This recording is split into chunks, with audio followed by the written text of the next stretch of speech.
ఈ డిండి lift irrigation scheme ఏదైతే ఉందో ఈ డిండి ప్రాంతం నల్గొండలో ఉన్నటువంటి ఆ ప్రాంతంలో కూడా ఫ్లోరోసిస్ ఉంది, ప్రజలు ఇబ్బందులు పడుతున్నారు. ఎన్నో ఏళ్ల నుంచి నీళ్లు లేనటువంటి మాట వాస్తవమే.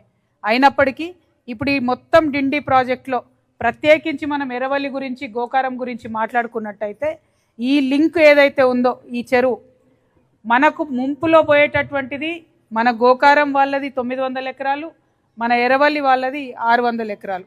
ఈ రెండు కలిపితే ఒక 1500 ఎకరాల భూమిని ముంచుతూ మరి బండ్ పెద్దగా చేస్తాం, ఎర్రవల్లి చెరువుని పెద్దగా చేస్తాం, గోకారం చెరువుని అని చెప్పి ఒక ప్రపోజల్ పెట్టిండ్రు.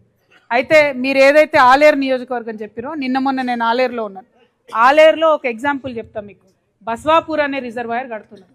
ఆ బస్వాపూర్ రిజర్వాయర్లో 5000 ఎకరాల భూమి పోతే 180,000 మందికి ఎకరాలకు నీళ్ళు వచ్చింది. అంటే ఆ భూమి ఇచ్చిన రైతులు కూడా మేము 5000 ఎకరాలు ఇస్తే 1,80,000 మందికి లాభం జరుగుతుంది, అన్ని ఎకరాలకు నీళ్ళు పోతున్నాయని వాళ్ళు ఆనందంగా ఇచ్చారు. కానీ ఇక్కడ పరిస్థితి ఏంటంటే 1500 ఎకరాలు మనం ఇచ్చినా కూడా అదనంగా మనకు వచ్చే ఆయకట్టు ఏంటంటే కేవలం 2000 ఎకరాలు. అంటే 1500 ఎకరాలు ఇస్తే కనీసం దానికో 10ఇంతలో 20ఇంతలో ఏమన్నా మంచిగా అవుతుంది. మనం ఒక్కరని నష్టపోతే ఇంకొక 20,000 మంది బాగుపడుతున్నారంటే ఎవరమైనా ఒప్పుకుంటాం. కానీ ఇక్కడ పరిస్థితి అట్లా లేదు. ఇక్కడ భూమి పోయినా, ఈ తండా పోయినా, ఎర్రవల్లి తండా పోయినా కూడా వచ్చేటటువంటి లాభం కేవలం పాక్షికంగా ఉంది, నామమాత్రంగానే ఉన్నది. ఇక్కడ ఇందాక తమ్ముడు మాట్లాడుతూ చెప్పిండు, ఏదైతే గోకారం చెరువు ఉందో ఆ చెరువు ఆల్రెడీ 800 ఎకరాల చెరువు.